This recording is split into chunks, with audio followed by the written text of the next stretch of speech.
My daughter forgot to hang up the phone. I overheard he has to go to a nursing home. I stayed quiet. They sold the house for $5 million. When they came back from their Japan trip, smiling, the key turned at the doorstep, where they found a note. The moment they read it, they started screaming. My daughter thought she hung up the phone. What I heard next wasn't just a betrayal, it was a chilling blueprint for my complete ruin, a plan to sell my home for $5 million and simply put me away. She didn't know I heard every venomous word. But she also didn't know that my late wife, Clara, had left me a blueprint of her own, one that would change everything. It started subtly months ago. Jessica, my daughter, would call, her voice dripping with what she wanted me to believe was concern. "Dad," she'd say, "are you really managing okay? This house is so big, the maintenance must be too much for you." It was a familiar song, a tune she'd been humming for ages now. Always followed by, "It's all for your own good, of course." And I, in my usual gentle way, would deflect, assuring her I had everything under control. It was a dance, a careful choreography of feigned worry and soft resistance. I knew what she wanted, I just hadn't grasped the terrifying depths she was willing to plumb to get it. Then, one afternoon, the mask slipped. "Okay, Dad, well, listen, I've got to run," she sighed, a sound of practiced frustration. "Tom's calling me on the other line. I'll call you back later, okay?" I said goodbye, expecting the usual click, the familiar end to our conversation. But it never came. Instead, the line went quiet for a fraction of a second, followed by a muffled rustle as she shifted the phone, and then, my son-in-law Tom's voice, clear as day, "Did you talk to the realtor yet?" My blood went cold. Absolutely freezing. I stood there, frozen in my rose garden, pruning shears still in my hand, a single rose petal clinging to the sharp blade. Jessica's voice returned, but it was utterly transformed. The warmth was gone, replaced by a cold, sharp efficiency. It was the voice of a businesswoman, closing a deal. "Yes," she said. "He thinks we can get $5 million, maybe more. If we move fast, we'll have enough for the condo downtown and that long trip to Japan. But first, he has to go to a nursing home. I'll handle the paperwork this week. He won't even know what's happening until it's done." $5 million. A nursing home. The words hung in the quiet garden air, ugly and venomous. It wasn't just the plan that shocked me, it was the casual cruelty, the complete, utter absence of love. It was as if she were discussing liquidating an asset, not disposing of her own father. I didn't breathe. The buzzing of a bee near a vibrant red rose seemed deafening. The sweet scent of the flowers turned bitter in my nostrils. My entire world, my peaceful, orderly world, had narrowed to the poison coming through that small phone speaker.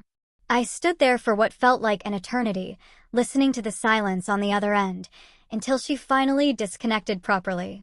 I lowered the phone, my hand steady. There was no rage, no crushing wave of grief. Only a profound, chilling clarity. I walked back into the house Clara and I had built, the house where we'd raised the daughter who was now planning to evict me. I went to my study, to the old mahogany desk that had been my father's. I opened the bottom drawer, the one that was always locked. My mind flashed back to a hospital room 3 years prior, the sterile smell, the insistent beeping of machines. I remembered holding Clara's frail hand, and Jessica's tearful promise, "I'll take care of Dad, Mom." Don't you forget, I thought. The promise was a lie. Her tears were a performance. I reached into the back of the drawer, and my fingers closed around a small, cold piece of metal.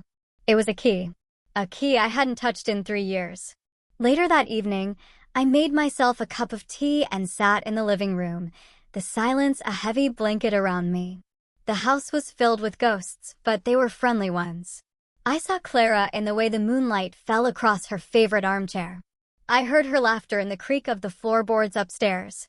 This wasn't just a structure of wood and plaster. It was the archive of our life together. My mind, trained by 40 years as a financial planner, began to work not with emotion, but with data. I wasn't grieving the betrayal anymore. I was analyzing it, tracing it back to its source, connecting the dots I had refused to see. My thoughts drifted back 6 months to a Sunday dinner. Tom, my son-in-law, had leaned across the table with a look of sincere concern. "Walt," he'd said, "you should really let Jessica have power of attorney, for your finances and medical decisions, just to make things easier on you in case anything happens." It had sounded so reasonable, so responsible. I had politely declined, stating that I was still perfectly capable of managing my own affairs. I saw a flicker of annoyance in Jessica's eyes before she covered it with a quick, practiced smile. That was the first cut. Then there was the armchair. I'd come home from my weekly grocery run to find two movers carrying Clara's favorite wingback chair out the front door. Jessica was directing them, a bright, false smile on her face. "Dad," she'd announced, "I got you a surprise. I found a much more modern recliner for you online." This old thing was so dated, it was bringing the whole room down. She hadn't asked. She had simply erased a piece of my wife, a piece of my history, and replaced it with something new and sterile that she found more acceptable. I said nothing. I let the silence speak for me, but I knew she didn't understand its language. That was the second cut. The final memory was the sharpest. I'd come home early from a doctor's appointment a few weeks ago. The house was quiet, and I walked in through the back door. I heard Jessica's voice from the kitchen, sharp and brittle, utterly unlike the sweet tone she used with me. She was on the phone with one of her friends. "I can't just drop everything and go to Bali for a month," she complained. "Are you kidding me? I have to stay here and look after my father. It's a full-time job." The hypocrisy of it was breathtaking. Her care consisted of a 30-minute visit once a week, most of which was spent scrolling through her phone. The lie, the portrayal of herself as a long-suffering martyr, was a deeper wound than any simple complaint could ever be. That was the third cut. These memories didn't bring pain now, they brought focus. They were pieces of a puzzle. And with the words I'd heard in the garden, the final piece had clicked into place. As if on cue, my phone rang again. It was Jessica. Her voice, once again, dripping with manufactured sweetness. "Hi, Dad. Good news. Tom and I decided to take that anniversary trip to Japan we've been talking about. We'll be gone for 2 weeks, but we wanted to come over this weekend and give you a big surprise first." A surprise. I knew exactly what that surprise was. It was the opening move of her campaign. The first gentle push towards the nursing home. "That sounds wonderful, dear," I said, my voice even and calm. "You too deserve a nice vacation." I gave her my blessing. I gave her the rope. After I hung up, I stood and walked to the small table by the door where I kept my keys. I didn't take the keys to my new sedan. I took the older, heavier set, the ones from my 20-year-old pickup truck. I knew exactly where I was going. I was going to the bank. The old pickup truck rumbled down the familiar streets, but I saw nothing. Not the neighbor waving from his porch, not the kids playing street hockey, not the vibrant autumn leaves that Clara had loved so much. My world had shrunk to the space between my hands on the steering wheel and the road ahead. There was no anger left, no sorrow. They had been burned away, leaving behind something hard and clear, like a diamond, a purpose. The drive to First National Bank was less than 10 minutes, but in that short span, a lifetime of memories played out behind my eyes. I saw Jessica on her first bicycle, scraped knees, and a triumphant smile. I saw her at her high school graduation, her future as bright as the flashbulbs of the cameras. I saw her standing by her mother's grave, her face a mask of grief I now knew was hollow. I had to separate the daughter I had raised from the woman she had become. One was a cherished memory. The other was an adversary. The bank lobby was a stark contrast to the storm in my mind. It was a place of mundane transactions and quiet order. People stood in line, checked their phones, waited for their numbers to be called. I was just another face in the crowd, an elderly man in a worn tweed jacket. Someone you would pass on the street and forget instantly. A young professional woman named Maria greeted me with a polite smile. "Mr. Hayes, good to see you. How can we help you today?" I told her I needed to access my safe deposit box. She nodded, her smile never wavering, and led me toward the back. We walked through a carpeted hallway to a set of polished steel bars. Beyond them lay the vault. Maria unlocked the gate and swung it open, the movement smooth and silent. The air inside the vault was different. It was cool, dry, and smelled faintly of metal and old paper. It was the scent of secrets, of wealth, of things kept safe from the ravages of time. She led me to a wall of small, identical metal doors. Number 347. My signature was compared to the one on the card. A perfect match. Then came the ritual I remembered so well. Maria inserted the bank's key into one lock. I inserted my own small, cold key into the other. She turned hers. Then I turned mine. There was a satisfying, heavy click as the tumblers aligned. The mechanism was unlocked. Maria, with professional discretion, pulled the long metal box from its compartment and placed it in my hands before gesturing toward a small, private viewing room. "Take all the time you need, Mr. Hayes," she said. And then she was gone, leaving me alone with the past. The room was small and bare, containing only a small table and a single chair. I placed the box on the table. It felt heavier than I remembered, heavy with unspoken words. With a love that had planned for a betrayal it hoped would never come. My hands were perfectly steady as I lifted the lid. Inside the box, nestled on a bed of old documents, were two items. The first was a thick, legal-looking binder bound in dark blue leather, its spine unlabeled. The second was a simple cream-colored envelope, sealed with a drop of wax that bore the faint impression of a rose.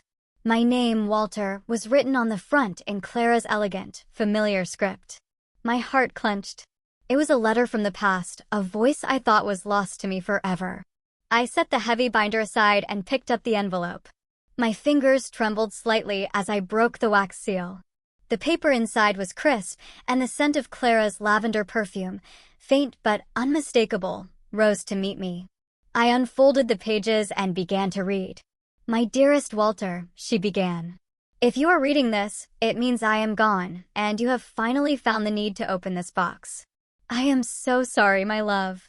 I am sorry that a time has come where you felt you had to look for answers here. I prayed this day would never arrive, that my worries were just the foolish anxieties of a wife who loved her husband too much. But I also knew I had to prepare, just in case. My love for you was never anxious or foolish. It was practical. It was my life's greatest work. Please know that what you are about to discover in this box was not born from a lack of love for our Jessica. I love our daughter with every fiber of my being. I see the best of us in her, your determination, my eye for detail. But I also see a part of her that worries me. A pragmatism so sharp it sometimes cuts away at the softer things, the more important things. She measures the world in outcomes and successes, in forward momentum.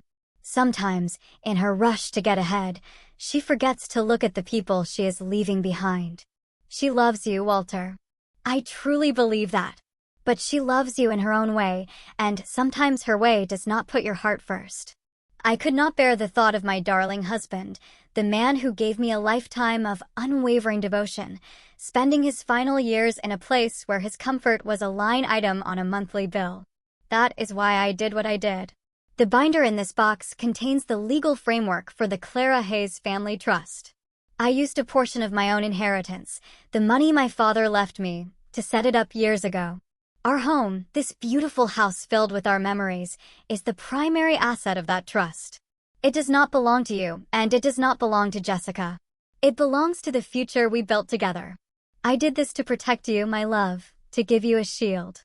A home is not just an asset to be liquidated. It is a sanctuary. It is the keeper of our stories. And you, Walter, are its most precious guardian. You have every right to live in our home, surrounded by our memories, for as long as you draw a breath. That right is absolute and unassailable. I have made sure of it. This was my final gift to you. A fortress of love to keep you safe when I no longer can. Live your life fully. Fill that house with music and the smell of baking bread.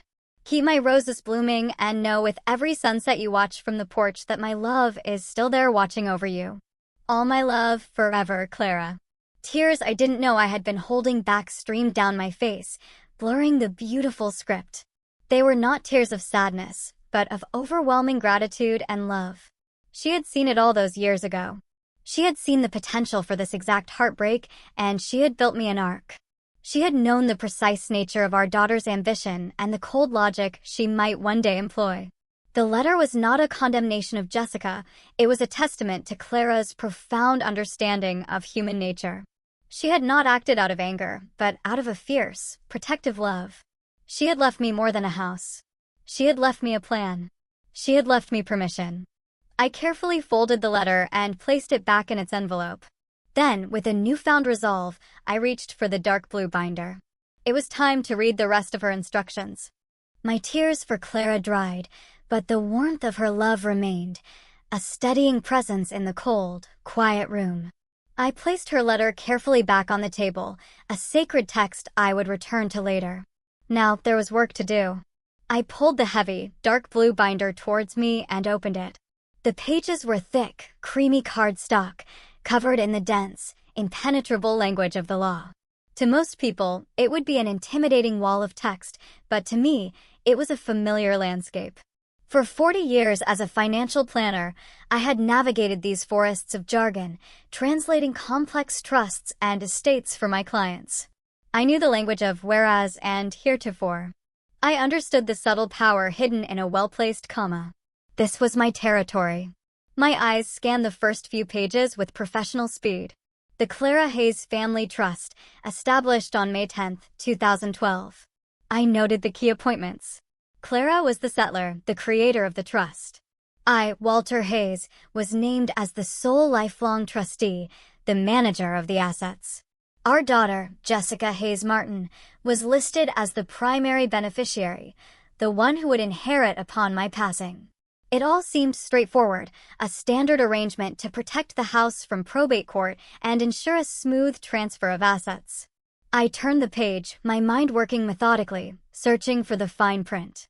The little details where the true intent of a document always resides. I found it in Section 7, titled Conditions and Stipulations of Beneficiary Inheritance. My finger traced the lines of text as I read. Clause 7A was standard, outlining that the beneficiary must be of legal age and sound mind. But then I came to Clause 7B. I stopped. I read the words once, my brow furrowed in concentration. Then I read them again, slower this time, letting each word sink in. It was written in precise, unambiguous legal terms.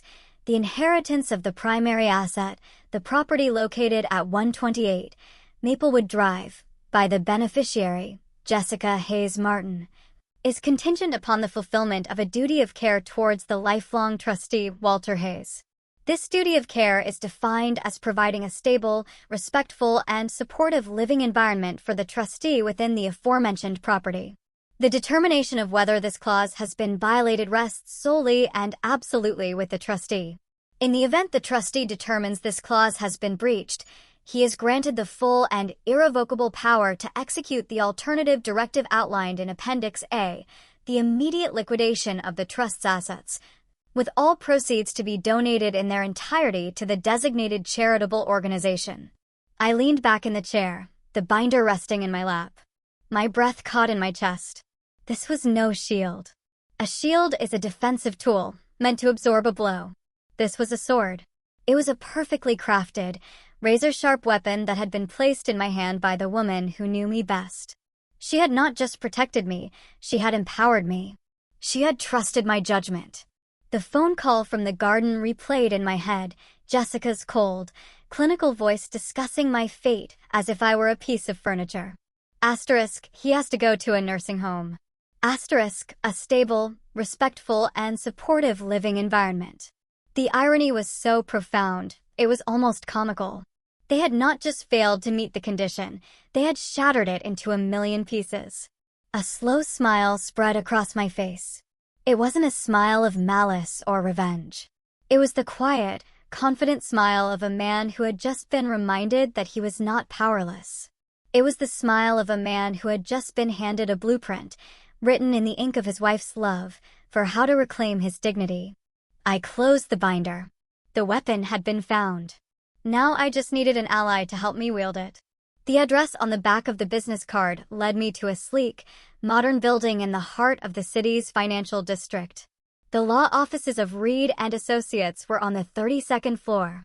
I stepped out of the elevator into a space that was the complete opposite of my warm, cluttered home. It was a world of clean lines, polished chrome, and cool-toned art. It was quiet and beautiful. Her hair was a stylish silver, cut short and sharp. She wore a tailored gray suit, and her eyes, behind a pair of elegant glasses, were intelligent and missed nothing. There was no pretense about her, no false warmth. She was a person who dealt in facts. She walked towards me and extended a hand. Her handshake was firm and dry. "Mr. Hayes," she said, her voice calm and even. "Evelyn Reed. Please have a seat. Thank you for coming in." There were no empty pleasantries, no questions about the weather or the traffic. It was straight to business. I appreciated that. I sat in the leather chair opposite her large, uncluttered desk. I didn't waste time either. "My wife was Clara Hayes," I began, my voice steady. "You prepared a family trust for her about 13 years ago. I'm here today because I believe a clause in that trust is about to be violated." At the mention of Clara's name, a subtle shift occurred in Evelyn's professional demeanor.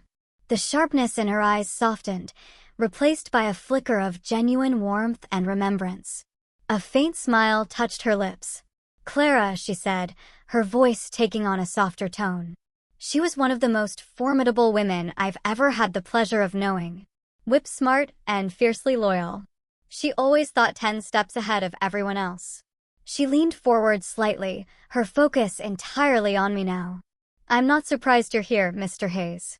When we drafted that document, she made me promise I'd be ready for your call, even if she hoped it would never come. So tell me, what did Jessica do?" Her directness was bracing. It cleared away all the emotional fog and left only the hard facts of the situation. I recounted the story of the phone call, keeping my tone as level and objective as I could. I laid out the facts, the plan to sell the house, the intention to move me into an assisted living facility, the cold financial calculus behind it all. I presented it not as a heartbroken father, but as a client stating the details of a breach of contract. Evelyn listened without interruption, her fingers steepled under her chin. Her expression was unreadable, but I could see a storm gathering in her intelligent eyes. It was the quiet anger of a professional who was seeing a friend's worst fears realized. When I finished, she was silent for a moment, her gaze fixed on the skyline. Then she turned back to me, her face set with grim determination. "I see," she said softly. It seems Clara's foresight was, as usual, painfully accurate. She reached for a drawer in her desk and pulled out a binder identical to the one I had in my briefcase. She placed it squarely in the center of the desk between us. The blue leather seemed to absorb the light in the room. "All right, Walter," she said, her voice now crisp and full of purpose. "Let's get to work. Let's read your wife's instructions together." The 2 blue binders lay on the desk like a pair of matching bookends, silent testaments to my wife's foresight. Evelyn tapped a perfectly manicured finger on the cover of her copy.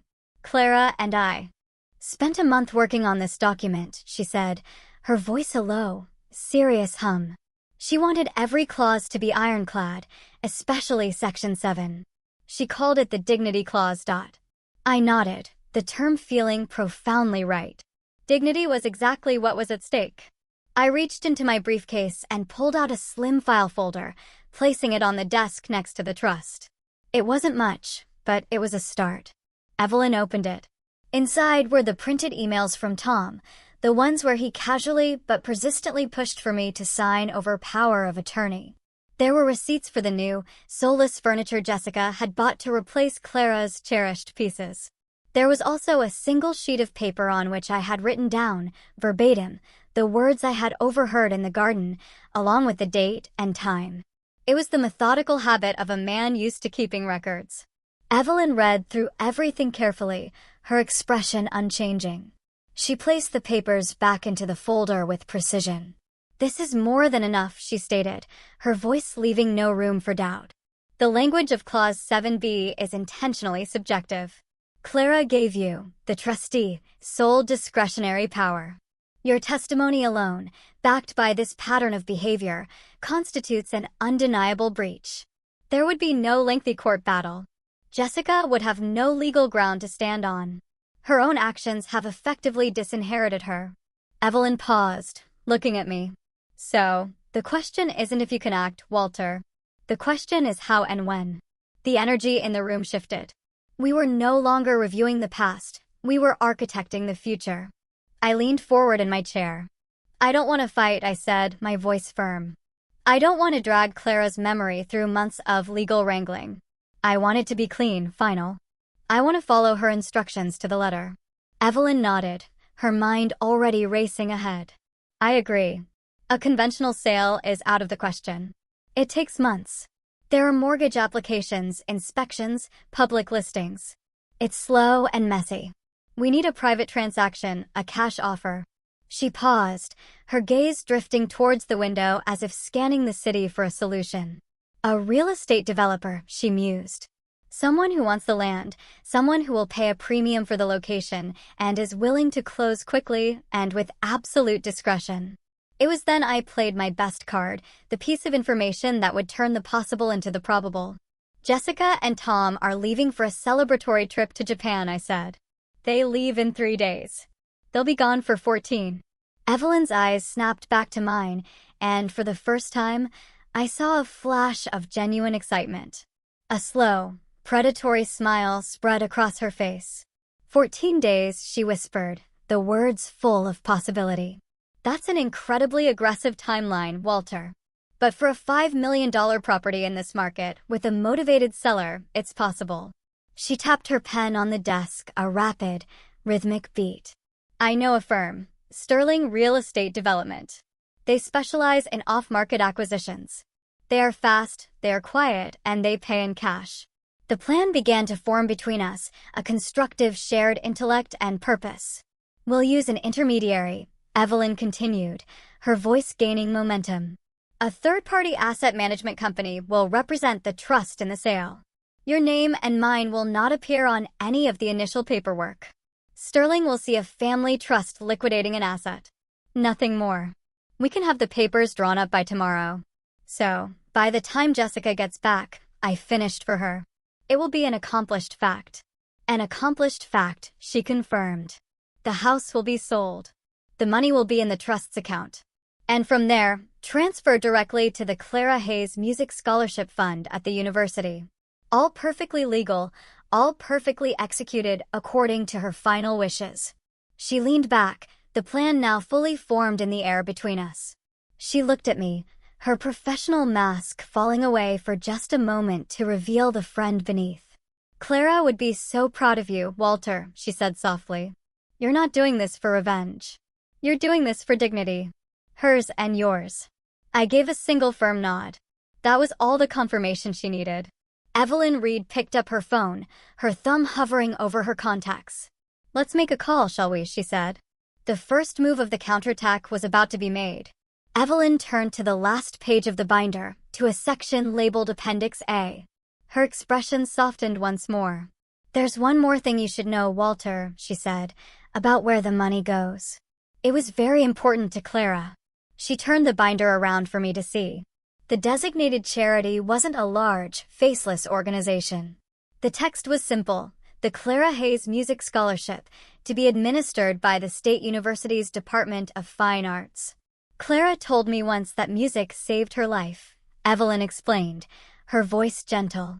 She grew up with very little. As you know, her family could never have afforded piano lessons, but a local benefactor, a woman she never even met, paid for her to learn. Clara said the piano gave her a language for all the feelings she could never put into words. It was her sanctuary. Her greatest wish was to be that anonymous benefactor for another generation of children who had talent but no money. I pictured Clara at our old upright piano, her fingers dancing across the keys, her eyes closed in concentration, a small, peaceful smile on her face. It was her favorite place in the world. This wasn't about erasing a memory of her. It was about amplifying it, turning our home into a legacy that would echo in concert halls and practice rooms for years to come. It was the most beautiful, perfect thing she could have imagined. My quiet resolve hardened into a righteous certainty. This was no longer just about protecting my dignity. It was about fulfilling her dream. As if summoned by the gravity of the moment, my phone began to buzz on the desk. The screen lit up with a picture of Jessica smiling brightly from a family photo taken years ago. The smiling woman on the screen felt like a stranger now. I looked at Evelyn. She gave me a single decisive nod. I answered the call and pressed the speakerphone button. "Dad."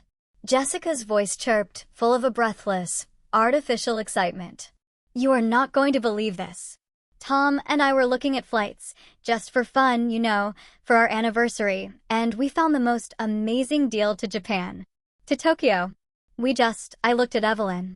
Her face was a perfect, unreadable mask, but I saw the glint in her eyes. The universe wasn't just giving us an opportunity, it was serving it to us on a silver platter. They were leaving. They were leaving the field wide open for us. The dramatic irony was so thick I could almost taste it. They were taking a victory lap for a race they hadn't even run yet. My voice was calm, even kind, when I replied, "That is wonderful news, Jessica. You too deserve a nice vacation after working so hard." A small, silent apology to Clara passed through my mind for the lie. "Have a wonderful time. And don't worry about a thing here." "Oh, we won't, Dad," she said, her relief palpable. "Well, see you when we get back. Love you." The line went dead.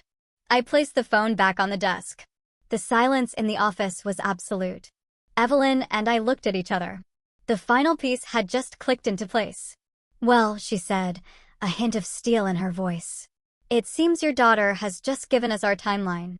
The 2 weeks that followed were a masterclass in parallel lives. My daughter's world was a bright, noisy, and public spectacle. Mine was a quiet, deliberate, and invisible operation. Her story began at the airport with a smiling selfie posted online. She and Tom, beaming, stood before the departures board. The caption read, "Off to Tokyo. Time for a much-needed celebration." Thousands of miles away, my story began in Evelyn Reed's office.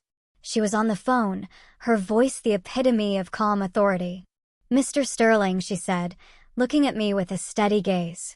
"The trust is prepared to accept your cash offer.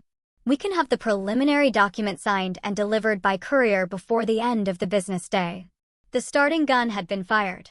Jessica's timeline unfolded in a series of glossy photographs on social media. There she was, laughing in the serene gardens of a Shinto shrine. There was Tom, raising a glass of expensive sake in a restaurant where the bill was likely more than my monthly pension. They held up shopping bags from the luxury stores of Ginza, their faces flushed with the thrill of spending money they believed was already theirs. Hashtags followed every post. Hashtag blessed anniversary trip. Hashtag living our best life. They were building a public narrative of success, a performance for their friends and followers. All of it funded by a fantasy. My timeline unfolded in a series of quiet, decisive actions. The mountain of paperwork arrived. I sat at my dining room table, the same table where we'd celebrated Jessica's every birthday, and signed document after document, not as Walter Hayes, the father, but as Walter Hayes, trustee. My signature was firm, a steady hand executing a final, necessary duty. There were no cameras, no audience, just me and the weight of my wife's last wish.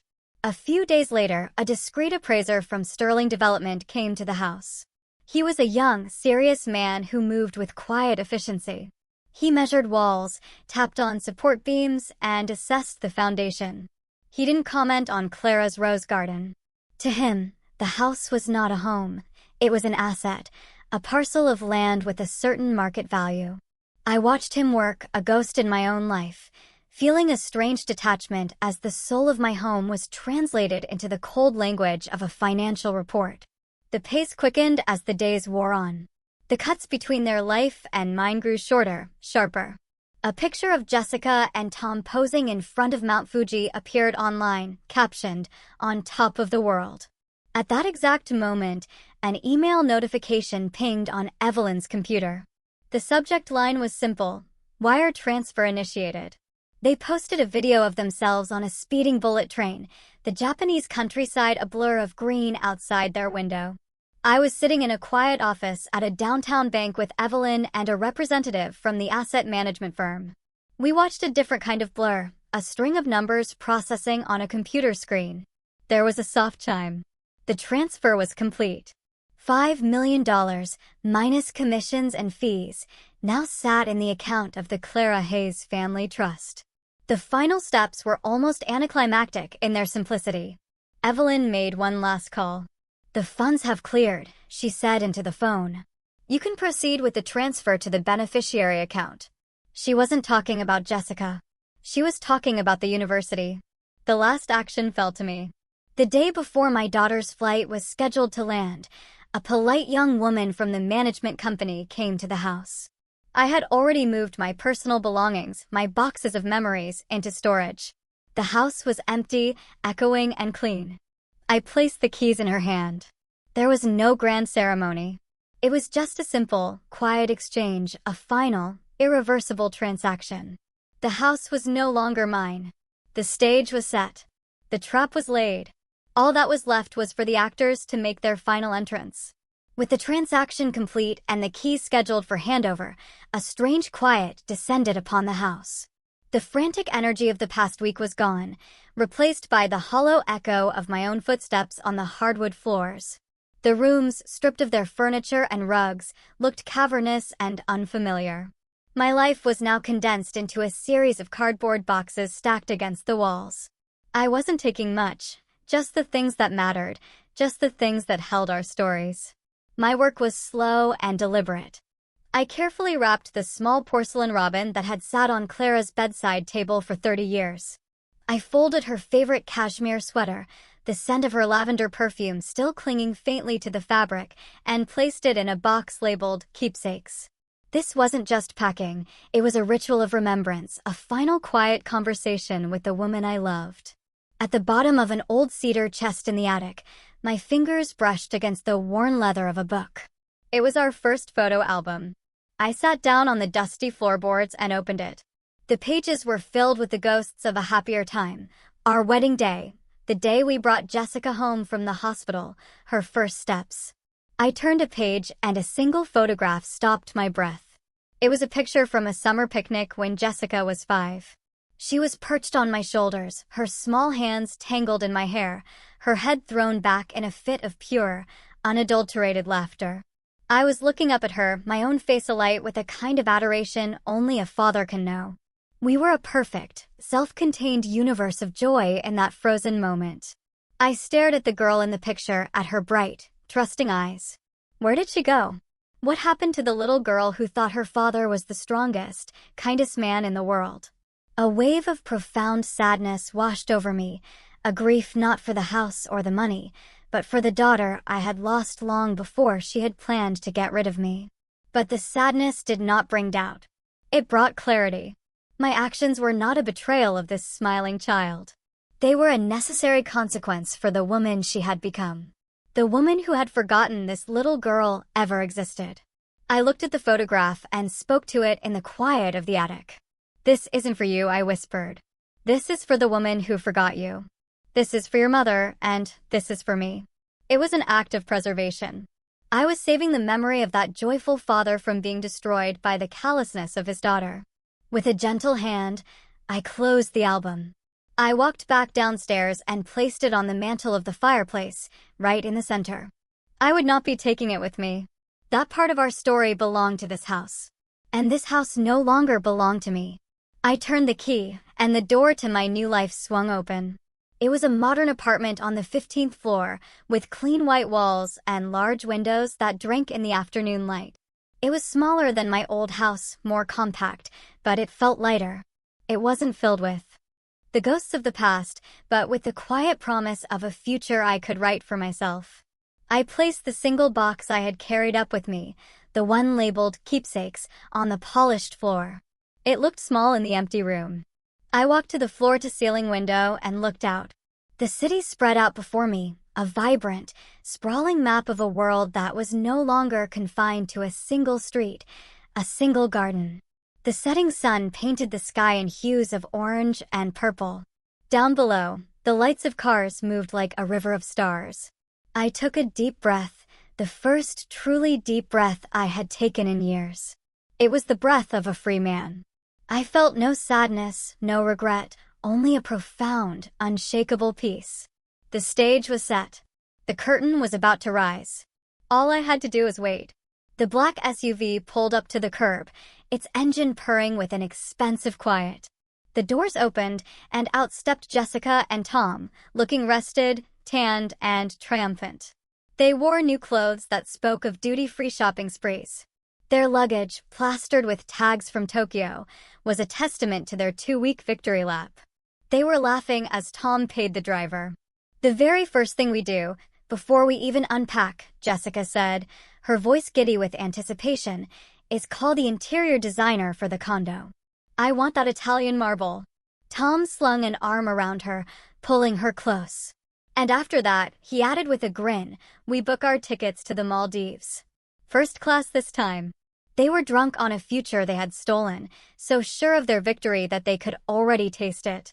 They walked up the familiar stone path, Tom twirling the house key on his finger with a little flourish.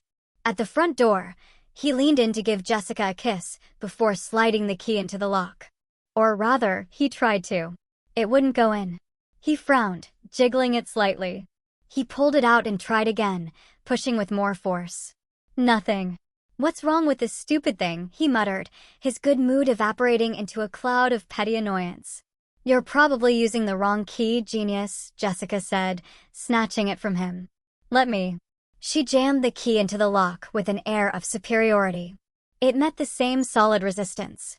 The key that had opened this door for 20 years was suddenly a useless piece of metal. A flicker of unease passed between them. "Did your dad change the locks?"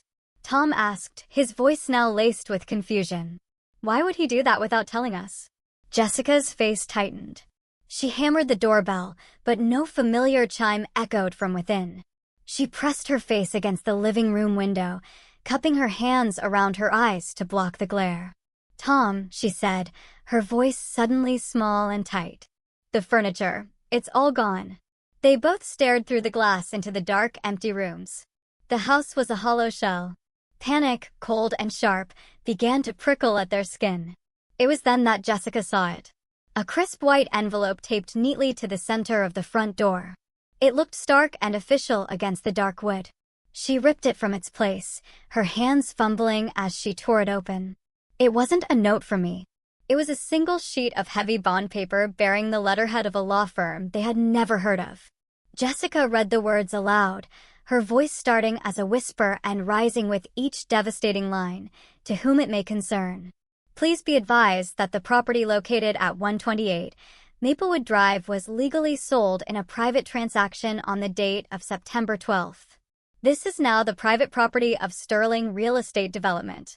Any attempt to access or enter the premises will be considered trespassing and will be prosecuted to the fullest extent of the law." The final words hung in the air between them, sharp and deadly as shards of glass. The color drained from Tom's face. Jessica's hand flew to her mouth, and a choked, strangled sound escaped her throat. They stood on the manicured lawn of a house that was no longer theirs, surrounded by their expensive luggage, and finally began to scream. The shrill, panicked ringing of my phone was an intrusion, but not an unexpected one. I was sitting in my new armchair, looking out as the city lights began to glitter against the deep blue of the twilight sky. I saw Jessica's name on the screen. I let it ring twice more before answering, a small act of control. I took a slow, steadying breath and tapped the screen. The sound that erupted from the speaker was not a voice, but a raw, unfiltered shriek of rage and disbelief. "Dad, what did you do? Where are you? Someone's sold our house. There's a sign on the door. Some legal notice. Did you get scammed? Did someone take advantage of you? Oh my God. Tom is calling the police right now. This is a nightmare." She was talking in frantic, overlapping bursts, her mind scrambling for an explanation that would fit her worldview. A world in which I was a problem to be managed, a victim to be handled, but never, ever an agent of my own will. I waited for her to run out of breath, the silence on my end of the line growing heavier with each of her frantic words. When she finally paused, gasping for air, I spoke. My voice was low, calm, and perfectly clear. The contrast to her hysteria was a weapon in itself. "Hello, Jessica," I said, as if greeting her for a Sunday dinner. "There's no need to call the police. No one scammed me. I paused, letting the silence stretch, and you are mistaken about one very important thing. It was never our house. The simple sentence landed like a stone in a quiet pond. Her rage faltered, replaced by a sputtering confusion. What? What are you talking about? Of course, it's our house. It's the family home. It's been in the family for 50 years. Where are you? We need to fix this, Dad. You need to tell me what happened. She was still trying to be in charge, to fix the mess her incompetent old father had surely made. She still didn't understand that she wasn't fixing a problem. She was facing a judgment. No, Jessica, I said, my voice still level, cutting through her panic with the cool precision of a surgeon's scalpel. It was your mother's house, and I have simply done what she asked of me. I have followed her final wishes to the letter. I could hear her sharp intake of breath, a sound of shock and dawning horror. I didn't give her time to respond. Everything you need to know has just been sent to your email. I suggest you read it carefully. Her voice was a strangled whisper now, the fury and entitlement replaced by a desperate, pleading tone I hadn't heard since she was a little girl who had broken a favorite toy. Email? What email? Dad, please don't do this. You can't do this to us. We're your family. I looked out at the city lights, at a future that was finally my own. Your mother gave you every opportunity to define what family meant, Jessica, I said, my voice soft but unyielding. You made your choice. Now you get to live with it. I took the phone from my ear, looked at her name on the screen one last time, and with a steady finger, I pressed the red button to end the call. The silence that filled my apartment was no longer empty. It was peaceful. It was the sound of a lock clicking into place on a door that would never be opened again. Her screams dissolved into ragged, desperate sobs. With trembling hands, Jessica fumbled with her phone, her thumbs swiping erratically across the screen as she searched for her email app. Tom stood beside her, a statue of disbelief, his face pale and slack-jawed. Finally, she found the email. The sender was an address she didn't recognize, a generic name from the asset management firm. The subject line was cold and impersonal, regarding the Clara Hayes Family Trust. She tapped it open. Her breath hitched.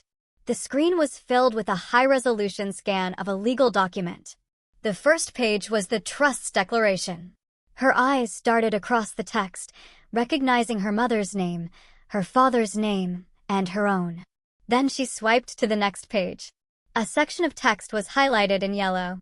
As she read the words about providing a stable, respectful, and supportive environment, she saw the sentence granting her father's soul absolute power to determine if the clause had been breached. Below that was another attachment. It was a bank statement. At the top was a single devastating number, a wire transfer dated 2 days prior for $5 million. The recipient was not her. It was the Clara Hayes Music Scholarship Fund. The phone slipped from her nervous fingers and clattered onto the stone walkway. The truth, in all its brutal, irrefutable clarity, had finally arrived. They hadn't been robbed. They hadn't been scammed. They had been outmaneuvered, outplanned, and utterly defeated by the quiet old man they thought was a fool. They sank to the curb amidst their luxury luggage, two shipwrecked survivors on an island of their own making, the echoes of their triumphant laughter now a bitter mockery. Miles away, in a quiet apartment overlooking the city, I placed the small framed photograph of Clara on the clean white mantel of my new fireplace. She was smiling, a look of serene confidence in her eyes, as if she knew this day would come. The city lights twinkled outside, a silent constellation of new possibilities. I looked at her picture, at the face of the woman who had given me one last perfect gift. "We did it, Clara," I whispered to the quiet room. "We did it." And for the first time in a very long time, my world was completely at peace.